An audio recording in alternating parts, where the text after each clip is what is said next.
Shaktuhi, thank you for coming back or walking in the door and not knowing what you're getting into. Thank you very much for being here.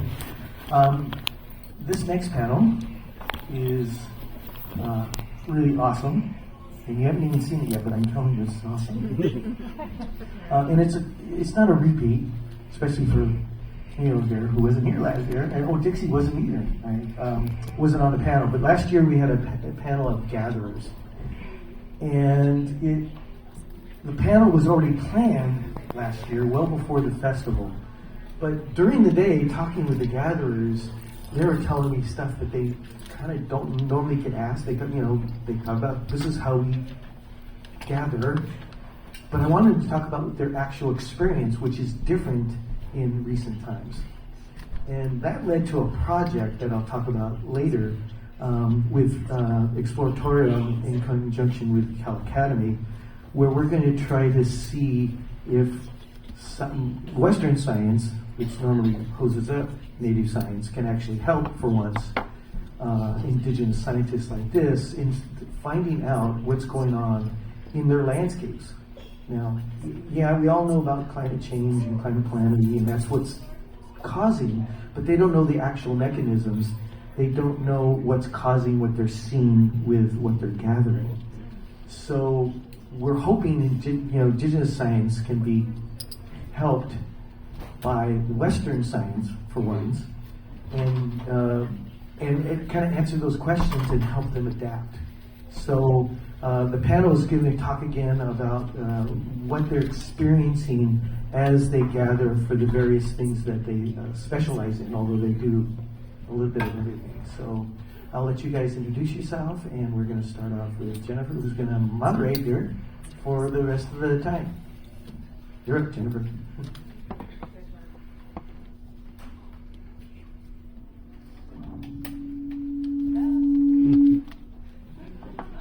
Hello? Oh gosh. These are new to me. Mictrixis, my name's Jennifer Bates, and I am here as a guest curator for the Exploratorium, working along with Emma and Greg. And today we have some really incredible women here with me. I have Lois at the end there, and Diane here, and Dixie here, and Neo. And all of us are either gatherers or basket weavers, but I'm going to say we're all gatherers and basket weavers because we all do that.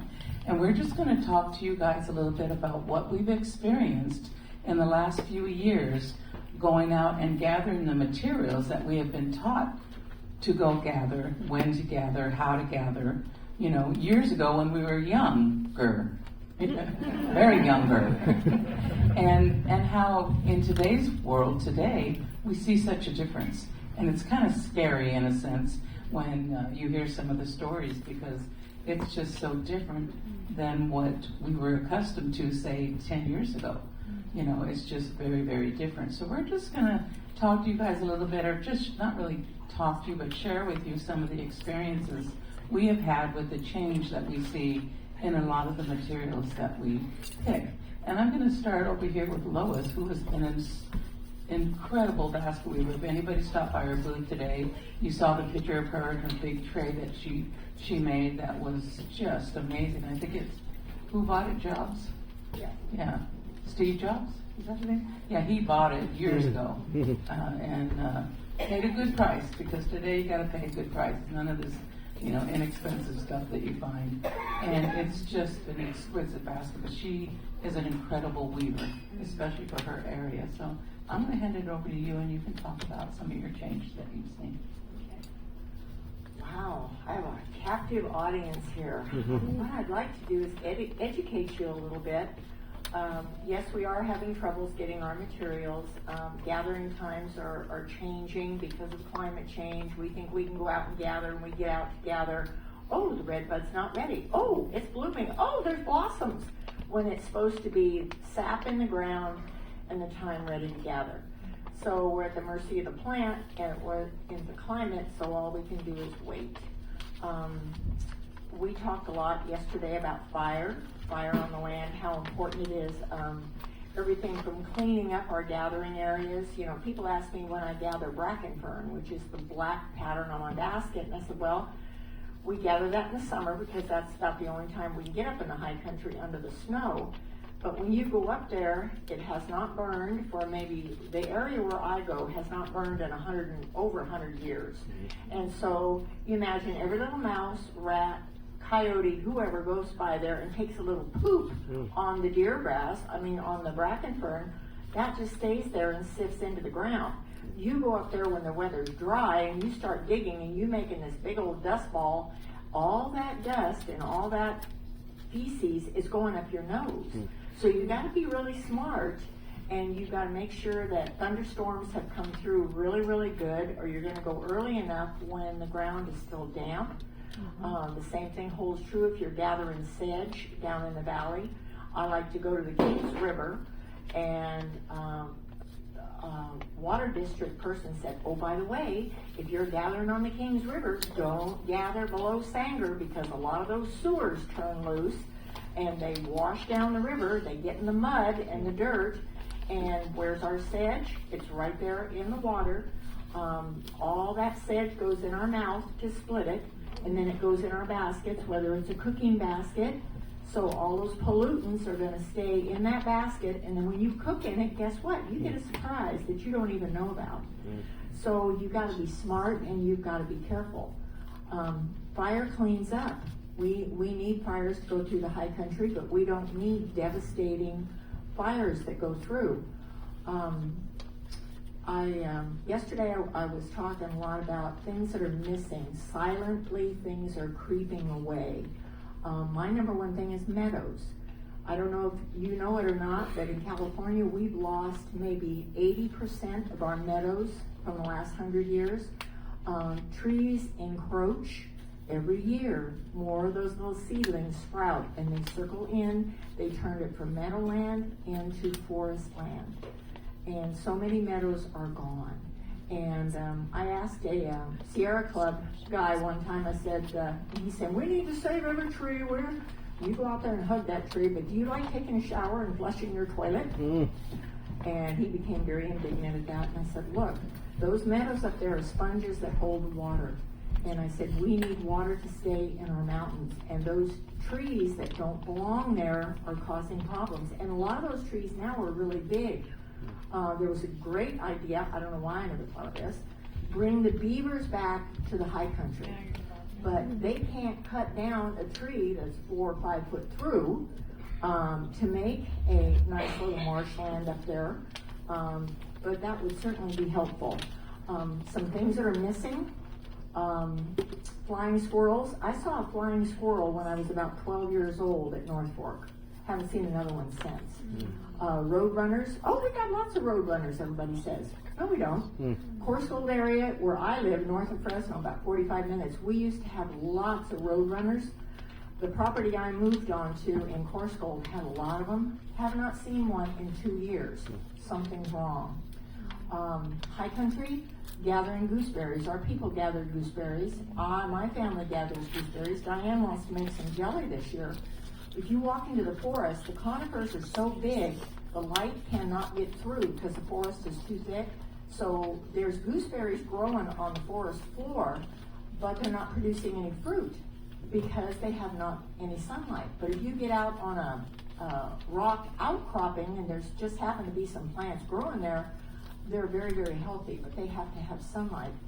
But so I would like to ask the Forest Service, what are you doing? Do you have anybody out there in the forest monitoring this?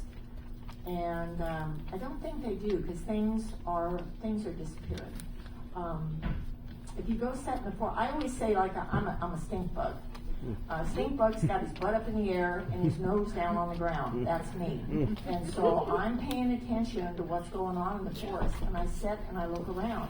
And I try to see what's missing and also protect myself. So, but we need fire. To shorten this panel, I won't say anymore. I'll stop there.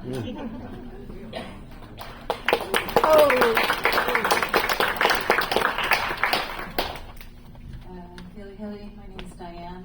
I'm a Chick-Chansey basket weaver, and I've been Lois's student for going pretty close to 20 years.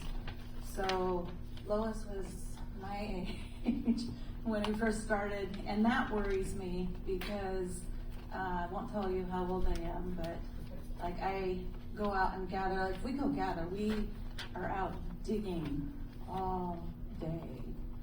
And I remember going out with some of the older ladies, and I would be so thankful when they called it a day because I was like trying to keep up with them. When I say digging, sometimes we're digging 6, 7 hours a day, not with little trowels, but with, you know, big. My favorite tool is the McLeod. Moves a lot of stuff and gets into things. I'll tell you a funny story because like we like to tell stories. So my husband, his family likes to do gift exchanges, and it's really not a gift exchange. They just say, send me some ideas and I'll send you a Christmas present. So one year I was like, I would really like a McLeod and a hatchet. So I told this to my brother-in-law, and he texted my husband. He goes, I think your wife's going to kill you and bury you in the backyard. But the McLeod is a great tool. But yeah, we go out and we dig, and now I'm like starting to feel it in my body. But I'm like, okay, I got to keep going because these ladies are still out there. They're still gathering. They're still processing. Older. Uh-oh. No, this is what gives me hope to keep doing this. What I would like to see is the younger generation, and I heard somebody out here earlier at the last panel, you know, saying where can the Native kids go, you know, for camp and stuff, and we really do need those Native youth to come and seek out their elders, and that's what I did with Lois. I chased her down, and she said, we're going to go gather, and I said, okay, and I would make it happen. And I would pack her stuff and haul her stuff and, you know, do everything for her just like a good intern would. I still do that. But we're definitely seeing some changes. And Lois mentioned the ferns, the time of year that we gather those in the high country. And last year in our area where we live, we had like record snowfall. Like we were shut down for 6 days. And so there was still snow in areas where we would go to gather, and then we couldn't even get to those areas because of the snow and the downed trees. So that definitely had an effect on gathering material that year. So when we do gather, you're supposed to go every season that you can. Even if you think you have enough materials, you still gotta go, because then, you know, there might be times when you can't get it for whatever reason. But fire is definitely good. I was doing the soap root, I had a booth with soap root class out there, and I was telling some of the people that were coming up that brushes that I made were from roots that I dug up in 2015, so 9 years ago. And so that was really exciting. I really love what I do, you know, educating new people, and I really hope that I'll find somebody in my tribe that will want to kind of come chase after me and keep those traditions going, because, you know, we don't want them to be lost. The end.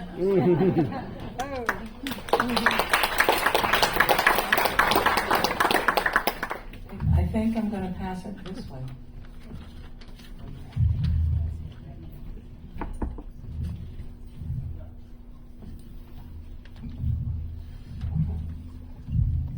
Hello, my name is Dixie Rogers, and I'm from the Cutter tribe, which is located on the Klamath Salmon River in Humboldt County. I've been a basket weaver for 30 plus years. I learned from my family how to weave and plant identification from my grandmother at first, before I did start weaving. So I'm going to talk a little bit about roots. I use willow roots, sambar willow roots, gray pine willow roots, and also Sitka spruce roots. for my weeding. And I noticed this past year, because we had a couple of years where we couldn't gather, this past year, the Sitka spruce trees, when I went to gather, the ground, you know, you have a layer of duff on the ground, you peel that back, and then you start taking back the sand. I call it digging roots, but you're really not digging because you would break your roots. You're just taking off this dirt, the soil, moving back the soil, until you start getting to the roots in the ground.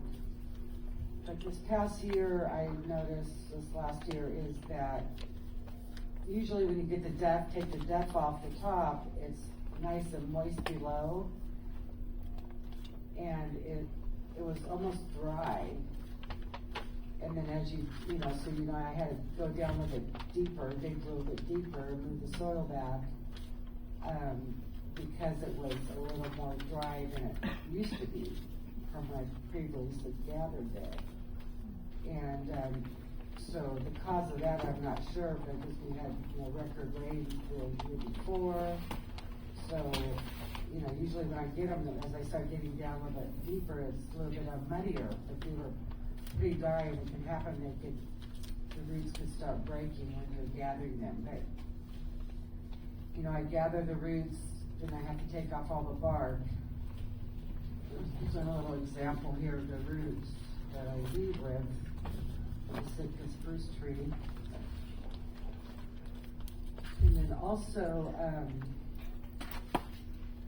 the fire is a very important part of the culture of keeping the lands clean, and for our native plants, our foods, and our animals. My great-grandmother, I was lucky, she lived to be 106, and she always burned every year, and she lived on the Salmon River, well, several times during the year. And then my grandmother, and they passed on that tradition and the knowledge and the stories of the burning to keep the forest healthy.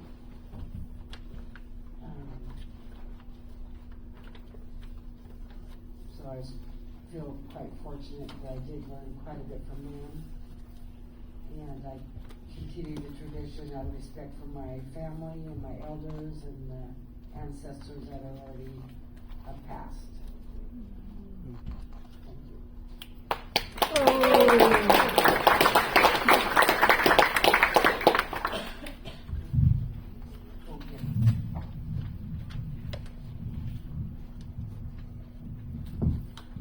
So I'm not the leader like these ladies here. I'm a work basket kind of gal, truly kind of girl. These weavers are master weavers. I'm just starting out compared to them. But what I am looking at is to be able to gather. My expertise, I guess, up here doesn't. I mean, I know my plants, and I know most of the weaving. But I also am an environmental director. Been doing environmentalism for 25 years. And so I sit on a lot of the policy end of protecting our lands, protecting our areas, and learning about, what we need to do as far as how we get those fires going, how we get those different needs. So I am on a lot of that. But one of the things that I've done a training in is I was able to do a training at EPA last year. I sit on the National Tribal Caucus. I'm California State Representative for U.S. EPA tribal programs. Thanks. You want the job? I'm trying to retire. Need some young people to step up. But one of the things that we trained on last year was traditional ecological knowledge in federal policy decision making. And that is bringing our traditional ecological knowledge, which includes all of the different facets of traditional ecological knowledge. Okay, if I go over this? Okay, so the 5 facets of traditional ecological knowledge, my point of view. Okay, so this is not I-Tech, this is not indigenous knowledge, this is just me. It's management systems, it's past and current uses, it's factual observations, it is culture and identity, and the last one was, you guys all wrote it down. I had notes in front of me yesterday, I'm sorry. There's one more section, I'll remember it and then I'll blurt it out in the middle. But there's 5 different ones, and my job is to talk to EPA as a tribal environmental and say, hey, we need you to understand what's happening in our systems. And one of the ways that you understand that is to talk to your cultural bearers, to talk to your people that are actually hands-on on the ground. Please forgive me if there's any tribal council in the room, but those aren't the people you talk to know what's on the ground. You know, those, and that's no disrespect because there are a lot of tribal council members out there. I know I'm running right now. So there's tribal council members that understand that, but the body as a whole, you want to talk to the cultural bearers. If you want to know what's happening with the plants, you need to talk to the cultural bearers.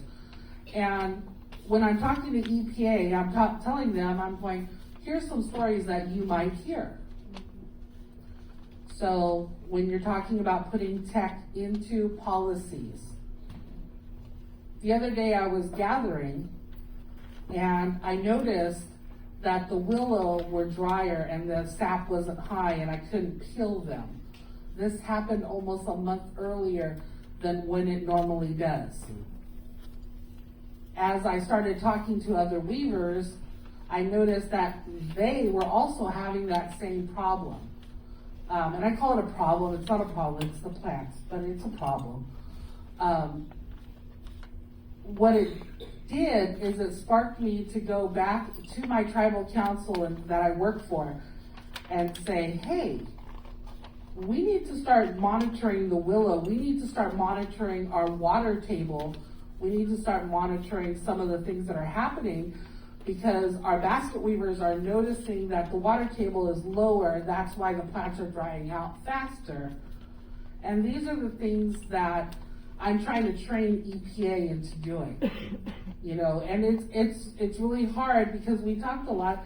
You missed a great conversation yesterday, by the way. We had an absolutely fabulous conversation. But the conversation we had provided context for some of the things that we're kind of blurting out to you right now. It's hard to go back because we were there for 6 hours yesterday talking, just having a good time and talking. And so some of the things that we're giving you just small synopsis of, you know, the cultural bearers, the basket weavers, the game hunters, the regalia makers, the ones that actually do a lot of the traditional things. We are seeing changes happening in our climate.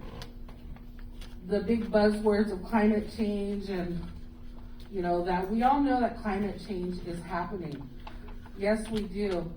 But what we're seeing as root diggers, as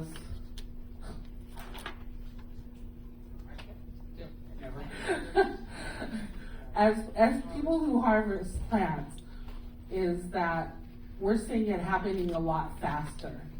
You know, there's the 30 by 30 thing that's going on right now that we want to, you know, drop our percentages of our emissions 30% by the year 2030 so that we can actually live. Okay, that's fine. That's the larger picture. Hands-on picture is that we're seeing it happen now. And we're noticing that the willows are changing. When the willows are changing, that means life is changing. That means that we are about to go through not a catastrophic time, because like I said yesterday, we have stories in our histories, you know, of the great change.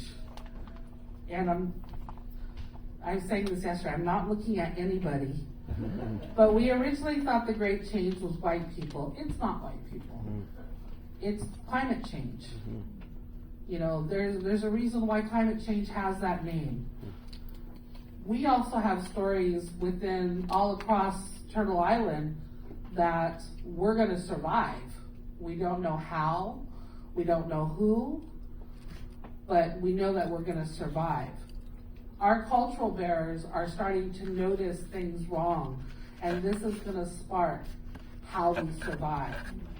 Because our cultural bearers are looking for people to teach right now. They're looking for ways to heal this land right now, and that's what's going to help us survive. You know, that's why I go to EPA and I say, hey, we need to start listening to everybody. We need to start listening to these elders that are talking. We need to start listening to these emerging elders that are talking. Emerging.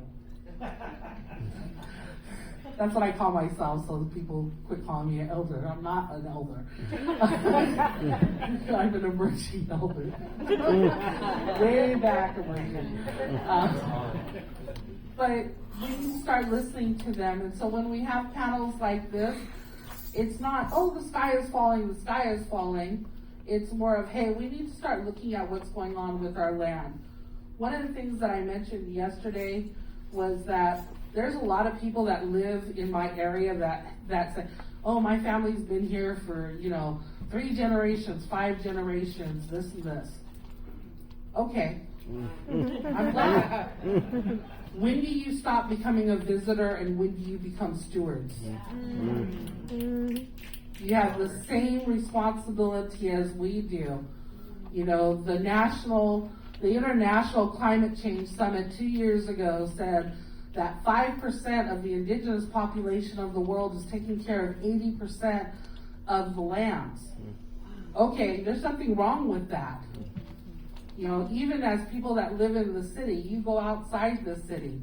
How do we fix it? You know, if you can't throw time at it, throw money at it. You know, it's those kind of things that we need people to be aware of. So talking with the cultural bearers, we need to start listening to those stories. Talking to those older people that are on the same streets here in the city that used to see how the city used to be, how the parks used to be. You know, those are people that we need to start listening to. It's not just the basket weavers. I say basket weavers because, well, I'm California Indian and that's all there really is, right?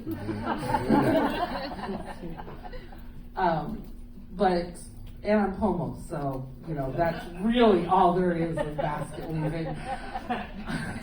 It's okay, I'm proud. But we need to start listening to them. And when they're saying things like, there's something wrong with the roots, when they're saying things like, there's something wrong with the soap roots, with the willows, with the gathering times, that means there's something wrong, but that means there's something wrong now. Not 2030, 6 years from now. Not, end of time period, so and so. There's something wrong now. Thank you.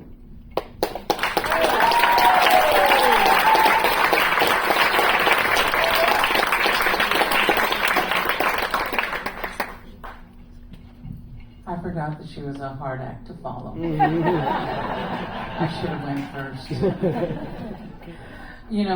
I'm one of those elders. I am an elder. I'm not a future elder, although it depends on how old you think an elder should be. But as Mio was mentioning, we are seeing a lot of changes today. I have been seeing a lot of changes today. We were talking about willow. I had a class for the women up on the rancheria where I live, and I was teaching them basketry. And it was time in the spring is when we go out and we get our spring willow, because again the sap is running and you can pull the outer bark right off and you have a nice white stick. Well, this last year I was going out and I was checking the willow. Is it ready yet? No. Is it ready yet? No. Do you know when it was ready? It was usually ready between April and May we did not go out and get willow to strip until the end of June, July. That is so late for us. They were early, we were late. You know, and I was going, oh my gosh, and it really alarmed me because when I do teach or I do give classes, I say, you know, this is the time that we go out and collect willow. You know, the month between April and May. I can't say that anymore. I have to go out there and see if it's ready.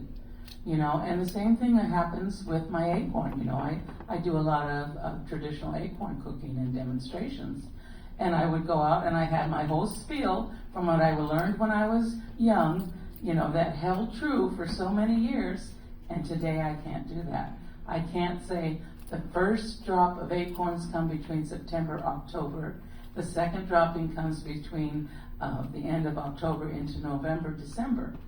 I can't do that anymore. This last year, which was really scary to me because I know, like Lois and you guys up here, although you guys use different oaks, but the three of us over here on this side, no, we use the best. Okay, now you can see a fight. But the three of us over here, we use black oak. But these guys over here are the good guys. But you know, usually that was my spiel. We go out the end of September, October. You don't get those. That's the first dropping. At the end of October into November, you go out and you pick your acorns and you gather as much as you can before the rains come. If the rain comes, and hopefully it's a soft one, you can still get them. But then you have to lay them out and let them dry before you put them in your sacks. Well, this last year, 2023, I have about 4 or 5 black oak trees in my yard, and I got not one acorn. Not from the first dropping, not from the second. There was nothing. And the other thing that happened that scared the hell out of me, I speak a lot of French, by the way, and, but I'm going to try and stay away from the big words, was that in 2022, I believe it was, yes, it was 2022, in May, when we usually have nice warm weather, we had about 4 days of frost, real heavy frost, and it killed some of my oak trees. All the leaves turned brown and just fell off. And so when I brought the crew in, being our fire crew, I told the guys, I said, let's don't cut these down. They look like they're dead, but let's give them another year and see if they come back. Because I am one person who does not like to cut down black oak. So we did that. And it was this last year in 2023, the guys came back, we looked at them and said, what do you think? Nothing happened to them. They were dead. And so we had to cut them because that's just fire fuel, and we're in a fire fuel kind of, you know, in a fire area. So we had to cut them down, and we cut them down just to where, you know, I thought maybe they would re-blossom because I like to have that good thought. And this year, again, nothing. So we're going to have to cut them lower to the ground now. And it just scares me because as I've been growing up, doing these gatherings and learning these things from my mom, my grandmother, my aunties, you know, elders from other areas had taught me different ways to get the red bud. These guys are really instrumental in teaching me more about soap root, you know. And that's another thing I'll never understand about soap root.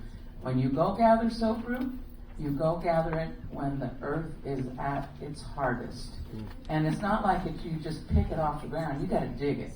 And I'm going, why do we have to wait until it's the hottest time of year to go out and dig these roots, you know? And I was hoping the scientists would tell us. I think Lois kind of has a handle on it. It has to do with the spreading of the seeds and stuff.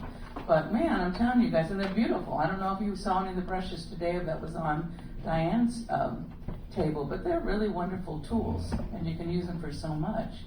And but back to my acorns. I'm hoping this year, I think it was last year, didn't we have all that rain too? We had abundance of rain. And I was really hopeful. I was going, oh man, we're going to have a lot of acorns this year. But we didn't in 2023. I'm hoping maybe this year in 2024 we do. And I'm hoping that it comes back to its original kind of a way, you know, the end of September into October for the first dropping and then so on. But I'm just amazed, and I shared this with these guys recently, that I can't do my talks, I can't do my classes like that anymore. And now I just say it's up to Earth Mother to tell me when it's time for me to go out and do what we have to do. And then I get on the phone and I say, okay, you guys, it's time to go out there. And you don't have a big window for a lot of these things that we go out and gather. You may have, like, for instance, Dixie, when she goes out and gets her hazel, you've got maybe, if you're lucky, 2 weeks. Maybe, if she's lucky. So you really have to get out there and see how your plants are doing and strike when it's ready. And nowadays, we can't say when it's ready. She used to know exactly what time of the month or what month it was that she went up north and she gathered her hazel. Now she has to wait till she gets the phone call that, hey, looks like it's ready. And it could be, what, a month or more before or after it usually is? That's the kinds of things that we're looking at, you people, as gatherers and basket weavers. And, you know, when I say gatherers, you know, we gather a lot of things, our foods, you know, basket materials and, you know, mushrooms and all these different things that we go out and gather, and things are changing, and it's really scary. And I think it's not mostly, but it's very scary to us as we're older and we've seen these things change as we get older. And when I say, you know, I was out there doing this stuff in my 20s and in my 30s, and my 40s, 50s, 60s, and but they've changed, and it's very scary. I don't get the answers that I want, but I don't know that anybody can answer it. I think we just have to see what Earth Mother has in store for us. And as scary it is, I trust her. She's going to get us through. But there's so much change going on. I do believe it has to do with climate control. I do believe, like Mio says, we got to get our young people involved and have people want to learn this stuff, because one day it might be all that you can do. I honestly believe that the black oak acorn or the white oak and all these other acorns that they use, whatever, tan and blue. But I mean, it was their, you know, that is their acorns from their area. But if it wasn't for the acorn, for us, the black oak acorn, we wouldn't be here. That was the staple food. That was the food that kept us alive.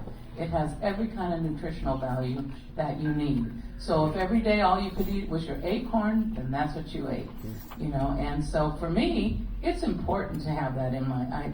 Right now, I was telling these ladies the other day, I'm kind of scared because I only have about 200 pounds left.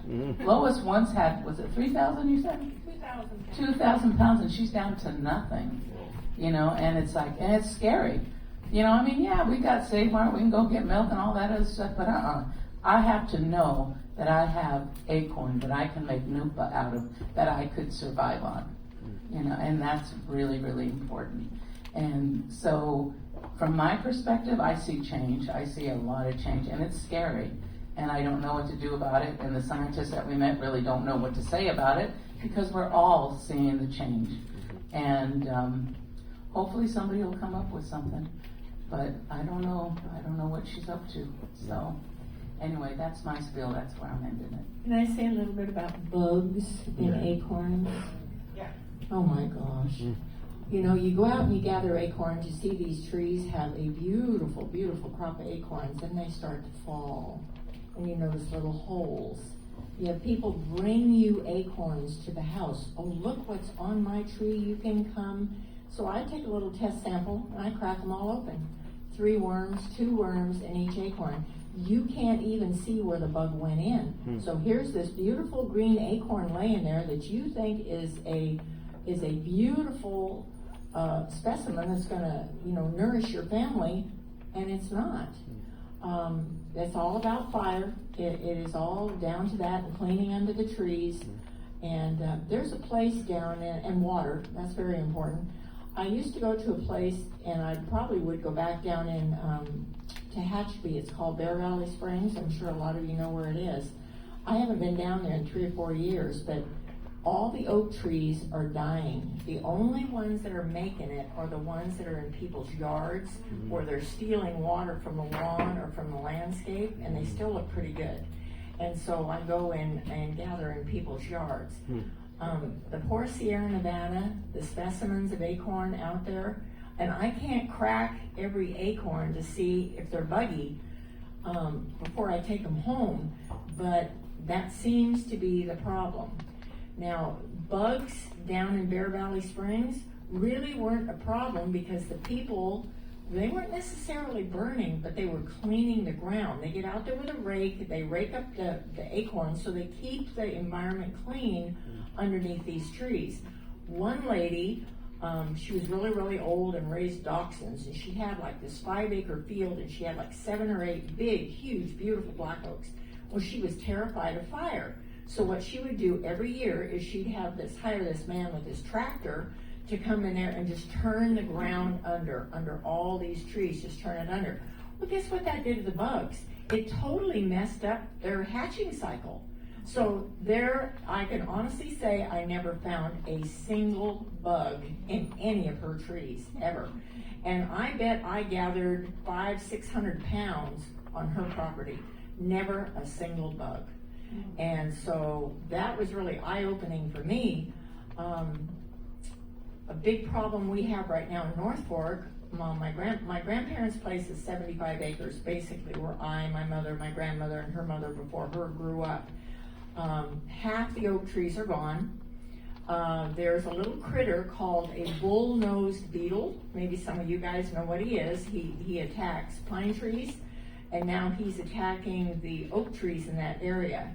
I didn't even know what he was. A friend of ours has been a logger his whole life, and he was cleaning property adjacent to my grandma's place, and he says, "Hey Lois, you want to meet a horrible little critter?" And I said, "Well, what is it?" He said, "It's a bull-nosed beetle." He said, "It's killing all these trees around here." I was clueless. I didn't know why grandma's trees were dying, but that is the reason right there. So why isn't the Forest Service doing something about this?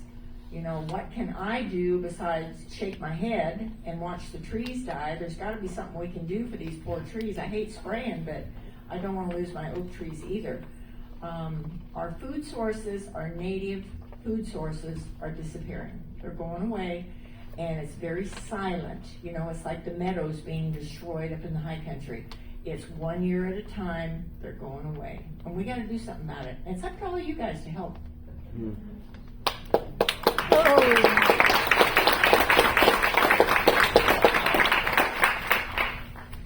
So I can, here's how you guys can help.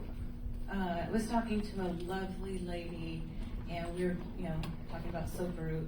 Well, I brought some actual plants that I just dug up out of the ground, because I always show like the product after. And so when she saw the plant, she's like, "Oh, I've seen those. They grow in my yard. There's so many of them." And she says, "You can transplant them." And so I was excited about that. And she said, "Well, how can I take care of them and do this? Just they're really taking up too much space in my yard." So she goes, "I've started moving them and putting them across the street in the vacant lots." Great idea. I mean, I was like, that was phenomenal. So I really you can just do small things. On a policy piece, and Mia, she's gonna jump in because I don't remember the legislation they mentioned it the other day, but Lois and I had an experience a while ago, about 9 years ago, to go to Australia as basket weavers, and we did a comparison between California practices with fire and Aboriginal practices. And what was really interesting for me, because I'm really kind of a nerd, I grew up in the era when we still played out in the yard. Before, we had this and swipe, and, our entertainment was playing out in the yard with rocks and sticks and having dirt clod fights and pummeling each other every day. So I always talk to my kids, make sure your kids get outside. And so I was really excited when we met this group out in the West Desert, and their primitive technology was just like ours. And there was an artist there from New Zealand that was part of our group, and they had gone through all of their kind of encounters with Europeans coming in a lot later than California Indians did. So it was kind of strange to know that experience didn't happen that long ago for them. But so when the Europeans kind of came in and used all the resources that they needed in this little community, and they left all their stuff. And so she picked up an old Victorian chaise lounge and she repurposed it into a piece of art. She took the legs off, and the legs were these sticks, and the ends of them were burned. And I asked her, I said, what is that? Because we have a stick similar to that. It's what we use for digging. And she says, oh, it's what we use for digging. And I was like, here we are, a whole continent away, and we have the same technology. But the whole purpose of that visit was they looked at when Aborigines were taken off of their land, and then, you know, they went to the whole school and don't speak your language and all that. And it was maybe like 20 years before they were able to get back. And I don't think legally it could go back.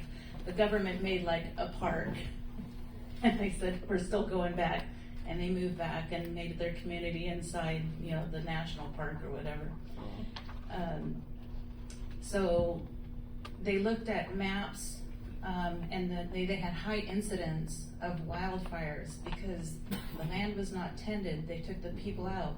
So there's this relationship between the people and the land that take care of each other. We think of the earth taking care of us and what she provides, but we take care of her, and how we use those things as gifts.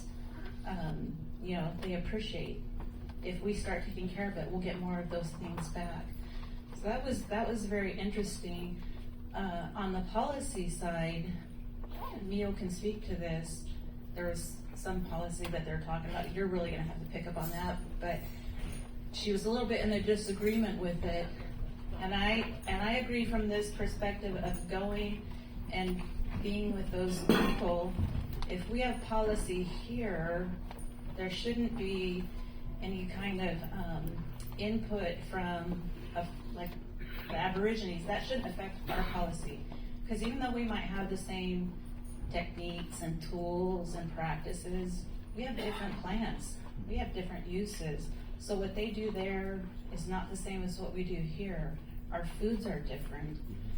And I certainly wouldn't want you know, anything that would affect another group of people to be influenced by what we do. So maybe Neil can speak to that. Because even though she's not a weaver, she really is. But we need people like Neil who have that voice, that are there at the policy making level to make sure that our voices are heard. And Jennifer has been a pioneer in that also, and Lois. I did say I was trying to retire. What she's talking about is the traditional ecological knowledge versus indigenous knowledge. The National Tribal Historic Preservation Office just passed the incorporation of indigenous knowledge, ITEC, into their policies. When we brought that up yesterday, I was like, darn, too bad. Because indigenous knowledge, the guidelines for indigenous knowledge weren't even written here. There's portions that are incorporated for here, but traditional ecological knowledge and ICANN or ITEC or whatever, IK, whatever they're calling it, are two different things. They're based on traditional knowledge, but they're based on indigenous knowledge, but what they're forgetting is the traditional, the historical context of why our knowledge is different. And the idea, place-based knowledge, that was number 4, by the way. All right, thank you for that, Dan. But it's taking away some of the context of what traditional ecological knowledge is. Traditional ecological knowledge is the embodiment of our historical compilation of our knowledge. Indigenous knowledge is taking current indigenous practices and putting them into a policy. Historical, traditional ecological knowledge is taking those baseline numbers and those baseline conditions of previous years and being able to incorporate. How that is important is that indigenous knowledge takes today's views Tech incorporates historical baseline, which is when the water was cleaner, when you were able to go navigable waters, when you were able to go onto a wetland and that wetland was cleaner. That's what traditional ecological knowledge incorporates. It incorporates our past, as well as our current, as well as our future. So when EPA is trying to put traditional ecological knowledge into policy, Biden put out memo, I don't know, it's like 40385, something like that. And it says we need to start incorporating traditional ecological knowledge or indigenous knowledge into our federal policies, which is why if you're a tribal person, all these consultation things hit your desk, like 300 of them in 2 months. Because every agency is trying to incorporate that, because that was a basis for them receiving their federal dollars. Yeah, don't get it twisted. It wasn't because they loved the Indians. It was because their money was on the line. So they had to start incorporating that. And natives don't get paid. These tribal consultations, we don't get paid. No, I don't get paid to do I don't get paid to be a national tribal caucus member. This is a voluntary position. The tribe that I work for allows me to do the position, and they come up with the money for it. So everything that I do on California's behalf, getting a rancheria in Ukiah, California, is the one that pays for it. So that, yeah, national tribal caucuses are voluntary only. Dang, where was I? Anyways, so EPA was trying to put ITech or Indigenous Knowledge, IK, into it. And one of the things we've been telling them is that we want traditional ecological knowledge into it, because traditional ecological knowledge takes in those historical numbers and the historical conditions that the tribes had prior to. And there's a big difference. There's a big difference between 100 years ago water and today's water. There's a big difference between 100 years ago water and current drought conditions. So much of the baseline water standards are based on current drought conditions. They're not based on when we first had water. They're not based on 100 years ago when water was more plentiful or cleaner. They're based on conditions now, and that's not true conditions. We don't want to have our conditions now, because that's not working. We want them to include the historical conditions, because we want them to take account. If there's any government workers in here, my bad. Okay. But we want the government to take into account the conditions that were there before and bring those conditions back. You know, I want to talk about acorn, blue oaks in particular. Blue oaks in particular. Here we go. No, the reason why black oak, it is wonderful. Black oak has the highest amount of oil, and it has the highest nutritional content, up to 18% protein. And it has a smoother consistency. Tan oak is more prolific, and it has I'd say about an 8 to 10% ratio of protein, but it's way more prolific.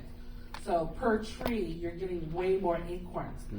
Blue oak, we're about 6 to 8% protein. It's not a lot of protein. They're bigger acorns. There's a lot less work. No. And we like ours slightly bitter and slightly nutty. You all laughed at Elle's jokes. One of the things that we're seeing is Jennifer and I were on a call, and we were talking about the state of the acorns. Because she was like, hey, I don't got acorns over here. Who has black oaks over there? Can we do a trade? And I was like, well, we got acorns over here. But we were looking at our blue oaks, and which is actually a hybridized oak considered. And what we're finding is that we went out and we gathered all these beautiful blue oak acorns. I mean, they were hitting my roof. You could hear them. It sounded like hail hitting my roof with the second fall. First fall's buggy, second fall you get to eat, right? So we're going out, we're getting acorns like this big. Our acorns, blue oaks are big acorns. And they're blue oak because they're not quite black. They're more of a blue tinge, and they're big. And so I got all around my house, I have blue oaks. And so I went out and I was like, oh, boxes and boxes and boxes. Oh, blue oaks for days. You know, I was really excited. So I let them sit in their box, you know, spread them out, let them sit in their box and let them dry. And I went to go crack them. And every single one of them was shriveled and black. And it was like, that's really, you go out and gather 200 pounds of acorns, 300 pounds of acorns, and then have to throw them all away. Yeah. That's depressing. It really is, because that means that I have to now negotiate. I mean, luckily I have a friend that has black oaks, by the way. But I got any blue oaks. That means that when we have traditional dances, I don't have acorn to break. That means that when we have our acorn festival, we're using last year's acorns instead of this year's acorns. And so we are changing a dance. That means that when somebody passes away, when somebody is born, there is no acorn to give them for their journey or for their coming.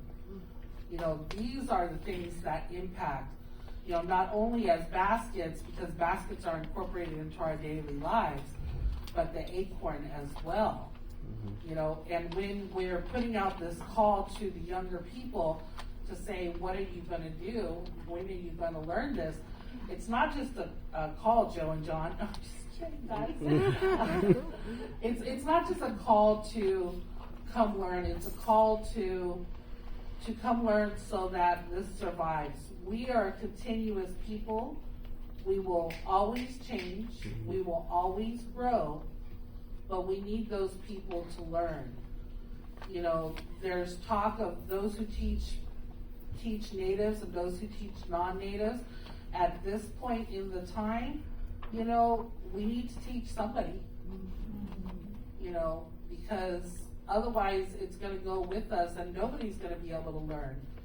You know, museum studies have anthropologists, you know, and we like to rail against the anthropologists, but guess what? There are tribes now that have rebuilt their entire culture off of those anthropological notes. Because those anthropological notes, they spark genetic memory. So we do need to teach somebody, and we need to figure it out. Thank you.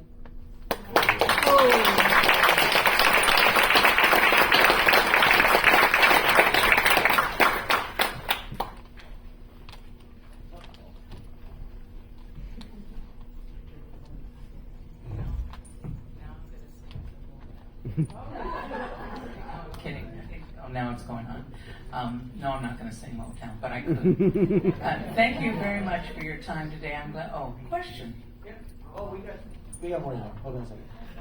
Hold on a second. We do have a little bit of time.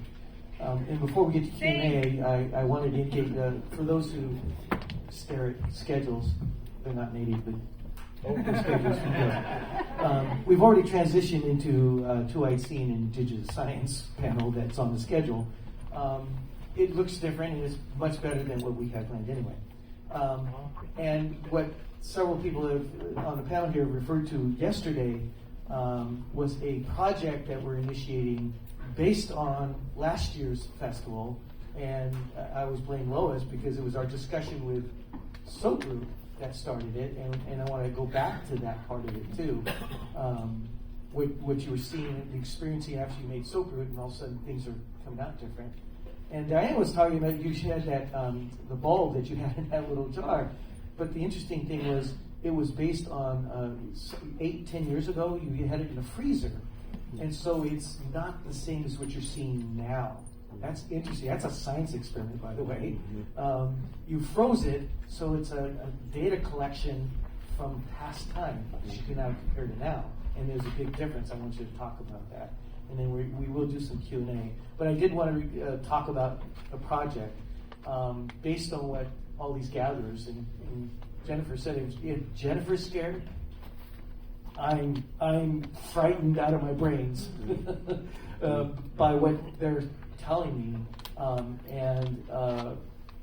and there's so little done about it, because I do a little bit of policy and consultation, and they're not listening, and things aren't moving fast enough. And the gatherers were telling me that they kind of didn't know what the next step was. And another thing I want to go back to is those windows you were talking about in gathering. Not only are they shortening and changing, but they're erratic. Right? They're not coming.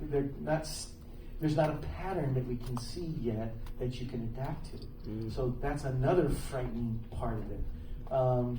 So what I did is approached Exploratorium, and then also Cal Academy, California Academy of Sciences over in Golden Gate Park.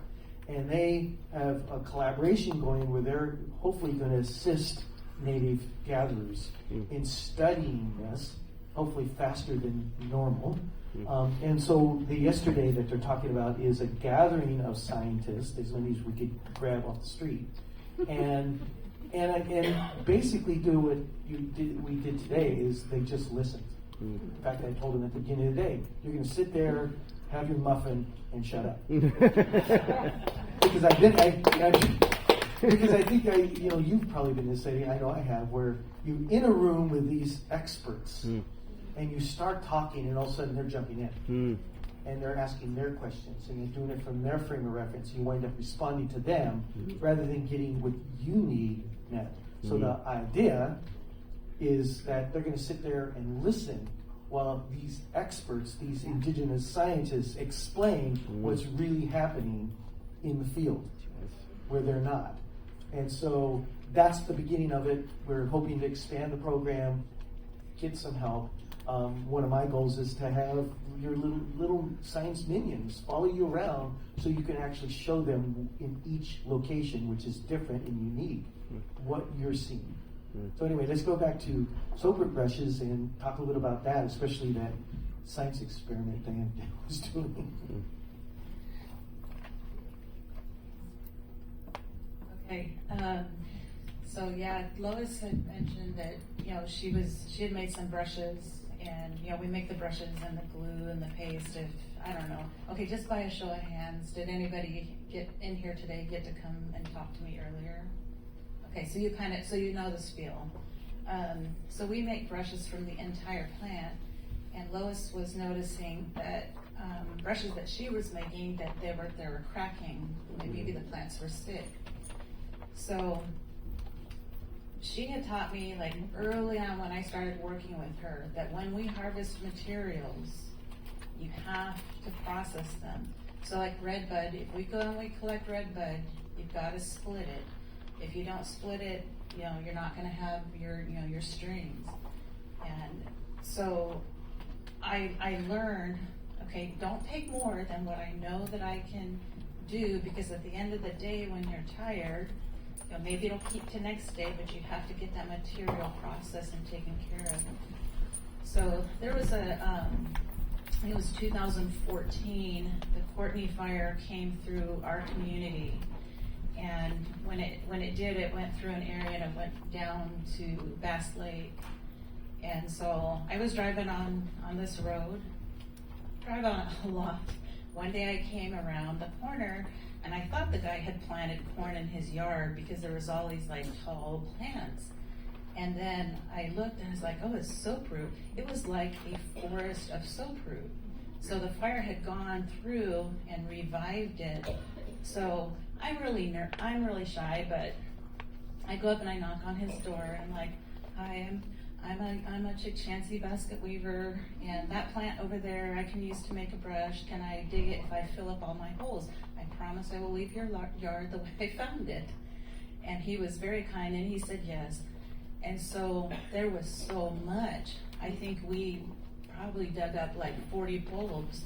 Okay, that was exciting, but did I have time in that weekend to make 40 brushes? No. So what I did was I cleaned all of my fibers, dried them, those were stored. I still have box at home, so I have plenty of fiber. And then the bulbs I took and cleaned them, and I put them in my freezer, and I would take them out from time to time if I could make a brush. So 9 years have gone by, and they asked me to, come and participate last year and do soap root. Well, I hadn't gone out, to get fresh bulbs, and so I was more than happy to come, but I was a little bit nervous about whether these bulbs because frankly, if I keep if I keep meat in the freezer for more than a year, I'm probably not going to eat it. So I'm like, are they going to still be good? Well, we're not going to eat it, so we'll just see what happens. So I made these brushes last year, and they turned out beautiful. I was very happy with the color. I thought the color would be off, but they looked really nice. And so I am going, and as a data set, because my daughters have no interest right now in doing what I'm doing. It's because they're busy and they've got families and jobs, and that is one of the barriers for us as culture bearers is, we have lives and jobs and responsibilities, and we have to try to, play on the mercy of weekends when we can go and gather, and then if something happens, like, oh no. Yeah. So what I've been doing is I take pictures and I document, and I'm writing those things down so that my children and my grandchildren at some point, they will have that. And I'm so happy for Elle Frank with what she's been able to bring back with those little bits of information that she's kind of gone and sleuthed and sought out. And I think you said there was like a genetic part of it too. Like when you get the information, there's something that sparks in who you are and you remember it. And so some of these things kind of come natural. But I am gonna, I do have one brush left that I kept for myself. So I am gonna use that as kind of my marker that this was from that fire at that period. And then we can use that to kind of compare. I just want to say the last batch of brushes that I made, and it's been 10 years, problem I never had before, my handles all cracked. I don't have a clue why that happened, and I don't know if I can drill them out and put new paste in there. I don't know. We'll just see. I did dig where fire had not gone through in probably 100, 150 years. I don't know if that has something to do with it. I just don't know. One of the reasons, again, that we dig so late in the year when the seed pods are just opening, if any of you know soap root and you want to dig it, make sure the ground is hard, because when you pull that plant off, you're going to hear a pop. The root ball stays in the ground and that plant will come back. If the ground is soft and easy to dig, then that root ball is going to come back, going to come out, and so you're destroying the plant. Now, when I go out and dig, and if I find plants that are bald and they're out in the forest where it hasn't burned over 100 years, I will get that root ball, I'll scoop that thing out and I'll bring it home and I'll plant it in a garden in 1 year. Now, these plants love being disturbed, either by fire or digging. It'll have enough hair on it in 1 year to make a brush. That's from just being disturbed and putting it back in the ground. So they like being near us. We help fill the measure of their creation. They can't be a brush without us. So I like to think they're looking for us to hunt them up. That's my personal opinion.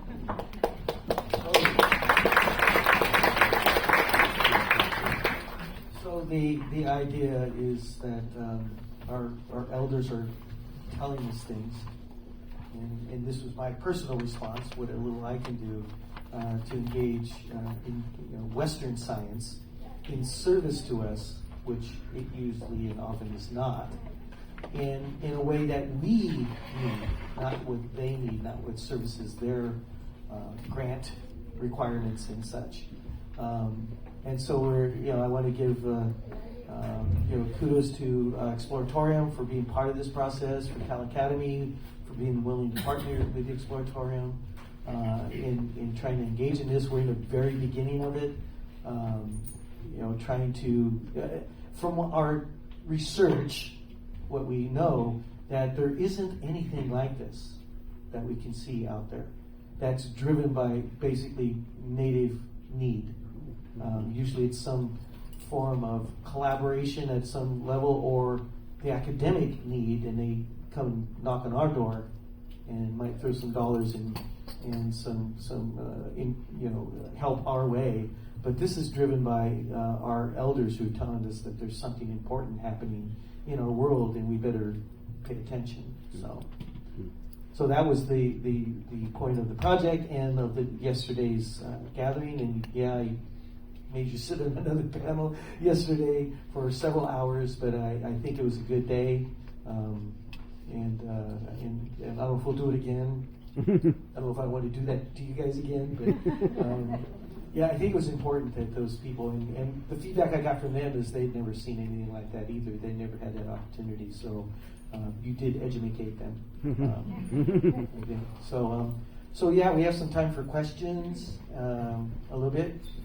I'm going to go with you, and then, yes? Thank you for telling us about acorns. I knew that oaks were stressed, but I didn't put it down to, like, that's food. And that's like the first sign maybe that really stressed. What I wanted to ask you is that this isn't a gathering thing, but it's a California experience, maybe a spiritual gathering of the experience of the monarchs. In the 70s, I ran into a grove of sycamores where there were literally a million. And since then, I've seen, oh, that's here, and there's like, 5. So that whole experience of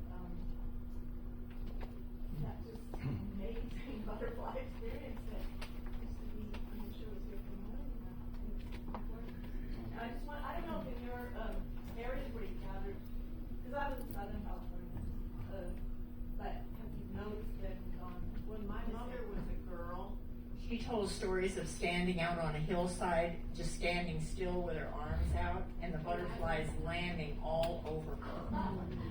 Now, we have a larvae in our area, butterfly larvae that we eat, and they're called huyas, and they like the chaparral. Well, guess what? They don't like the old chaparral. They like young chaparral. And so unless a fire's gone through, you don't have new chaparral. So consequently, huyas don't come very often. And that's a staple, another staple, although I don't know if I could get our young people to eat it now, but that is one of them. But the butterflies is something I want to work on. I want to get some milkweed planted because that's what they need is lots and lots of milkweed. You don't see a monarch very often in our area. That's another red flag, people. our life, and when I was Right. young, it was there, but now it's not. Plant milkweed, get butterfly bush. I think one of the things that we talked about yesterday is that Western science is so focused on the molecular level, the minutest. They take things apart and keep going down, down, down, and they, as we say, miss the forest for the trees. They need to look at landscapes and the integration of things. Like you said, they could say we're counting monarchs and there's no monarchs. Why? They don't relate it necessarily to the chaparral and to the other parts of the landscape. And that's what we're trying to do when we work with native scientists, is to understand our perspective of looking at entire landscapes and connected landscapes. So maybe you're up in the mountains, but what's happening down the hill on the beach is going to affect what's up here, and you have to understand both. Milkweed. Yeah. You want to see a butterfly, plant milkweed. Get a question back there. Want to shout it out? Yeah, I really want to thank all of you for the knowledge that you shared. I think it's really a testament to how much deep relationship with the land is what will save us from climate change. I work in the parks as a professional, and like the knowledge that you all hold is like clearly thousands and thousands of years of knowledge that's been passed down. And Diane spoke to this a little bit, but are y'all actively archiving your knowledge as you do this work for future generations? Are we archiving, saving it? Saving it? No, I'm not one of those kind of people. And as I get older, it starts to leave here. But I do try and pass it on by teaching. You know, That's our form of archiving. Is we pass it on I'm directly. not one to write everything down like this one. So, but It's video I now, do right? try and pass it down to whoever wants to learn. I pass it down also, I take pictures, and I have written out some details on how to make one of our baby baskets. So it just depends on what I'm working on, and that all takes time. Also, usually verbally passed on.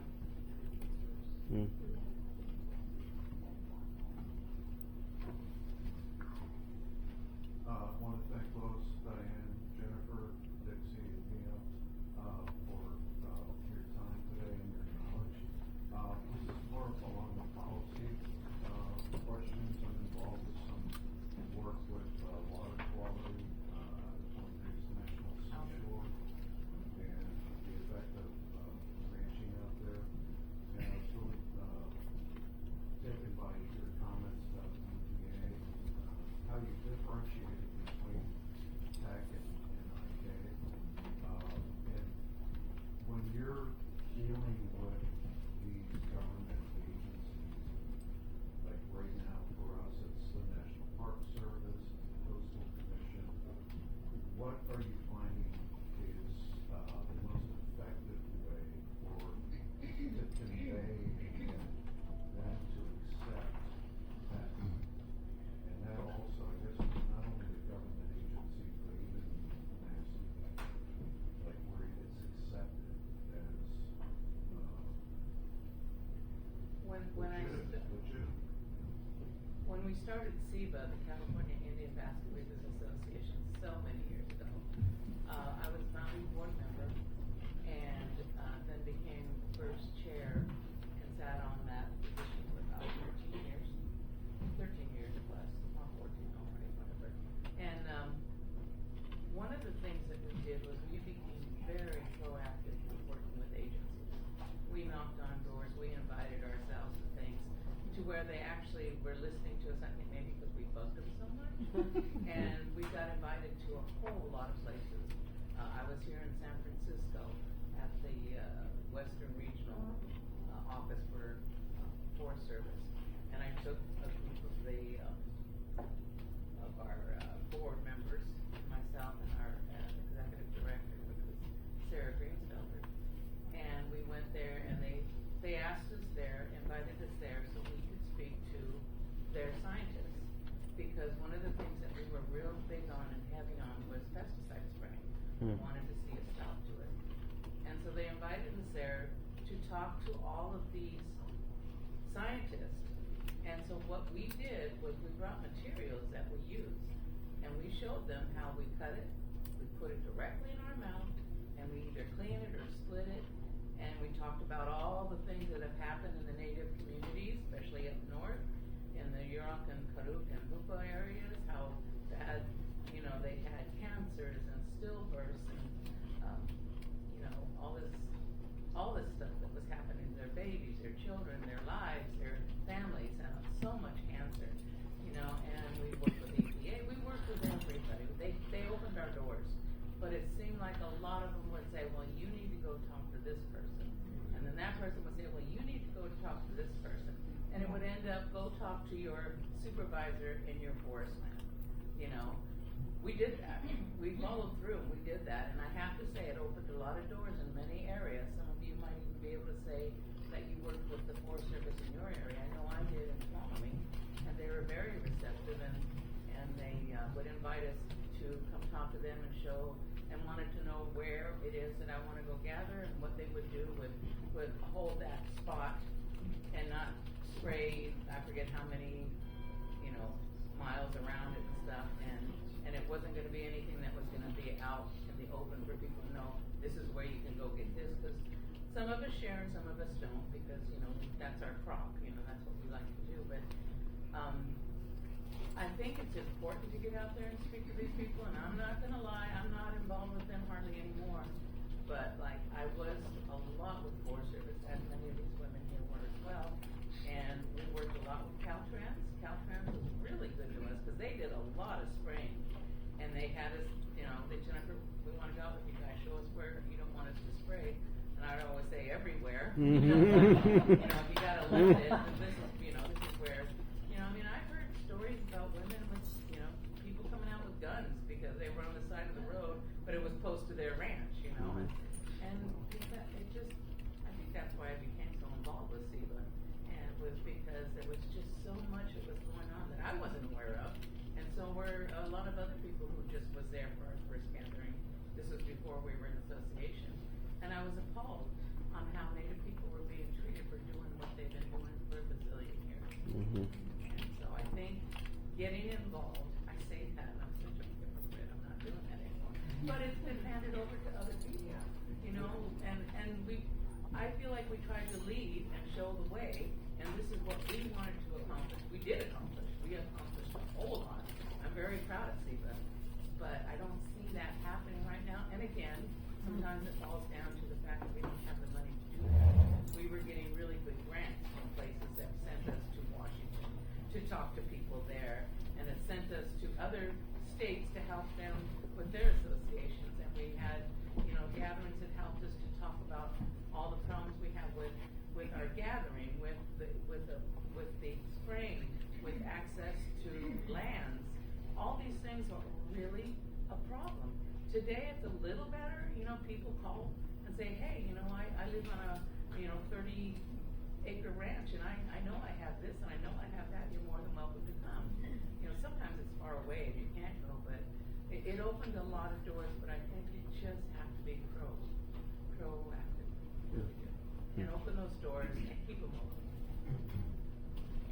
Does that make sense? Yeah, it makes sense, and I think one of the things out there is that it's not the Forest Service, it's the National Park Service, so it's a whole different set of rules. Oh gosh, yeah. As far as protection. They're all different rules. Well, it's supposed to be the highest protection on the land, the organic agriculture is apply of which, winter can pay a ton of money, $400 million plus to do it, they're still there. I was involved with water quality stuff for 2 years, and so I'm just, you know, I loved your presentation about that, and specifically the policy, and just what, because there's a very strong native history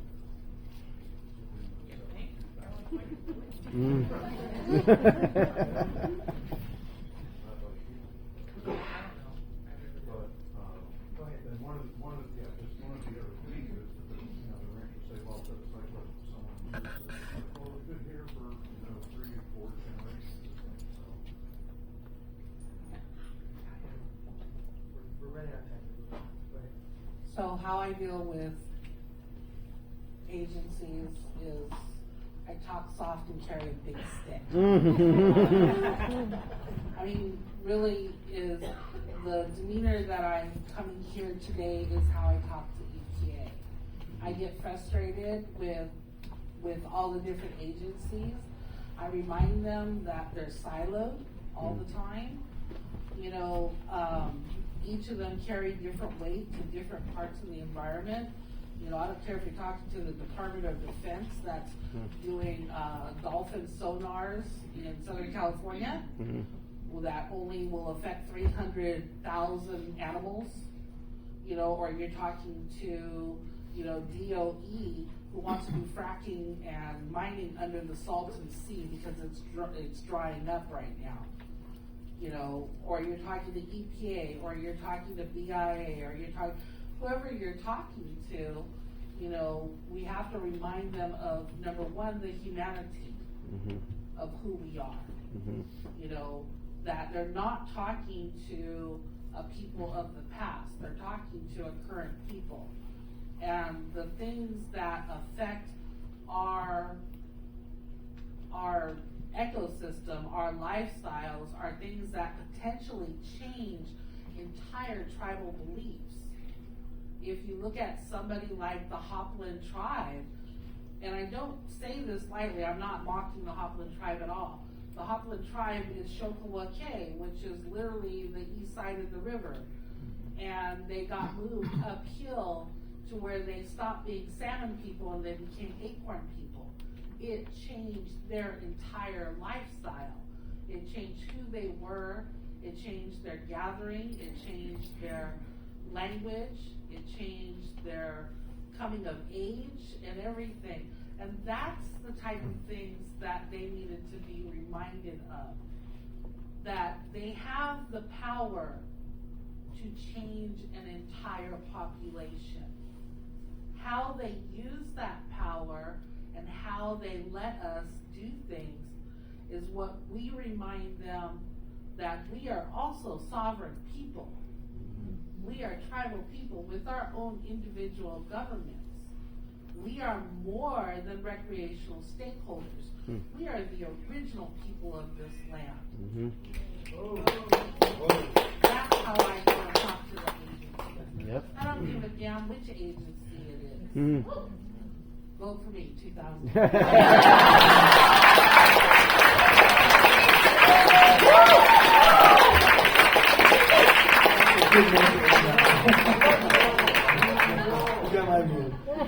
We're out of time. Sorry, I know there's some other hands out there. Just a couple of quick shameless plugs. First of all, thank you, Exploratorium. Come back next year, the fourth Saturday of April, whatever the heck that is. We'll be back. Maybe with the same panel. Maybe we'll still be here, the same panel. Also, Cal Academy State of Nature exhibit is going to open next month with more focus on California culture and ecology. June 22nd, right, is going to be the festival over there in Berkeley, right? The one that Native Ways Festival that Jennifer also curates. And a couple of quick announcements, if you make them really fast, please.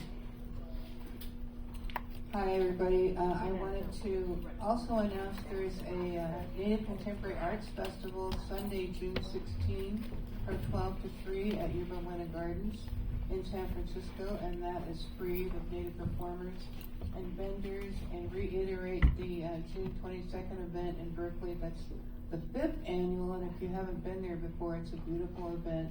I'm so glad we're doing these annual events. I'm sorry to have missed yesterday. I had no idea what was happening. Alrighty then. Storytelling.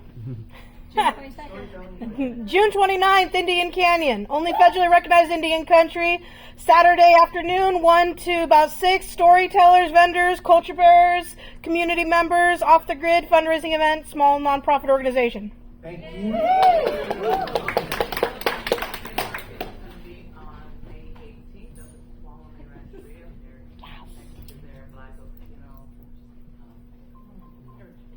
Largest one in California. You know what? It's all California native artists. That's how I started it 21 years ago. And George Blake has always been with me. Always come. So my very first one. Of course, he brought a small canoe, but then it got bigger. But he's always been there. Actually, that's Julia Parker, who's here right over there. She came in a little late, but she's here. And she's one of our elders, one of my mentors. Wow. Oh! I wanted to just say another couple thank yous. Greg Castro, thank you so much. Jennifer Bates, thank you so much. The two of them are the reason this happened. So many folks at the Exploratorium helped put this on. A couple, thank you, Susan Schwarzenberg, who I work with, and she doesn't ask me about the budget that much, which is great. And thank you, Maj, who did a lot of the graphic design to make this such a beautiful festival. Thank you to Cameron and Dylan in the booth up there. Thank you to all of our, we have an incredible amount of help today. Our SETs, our event explainers. Thank you so much for being here. Thank you to all of you for coming. We hope you come again next year.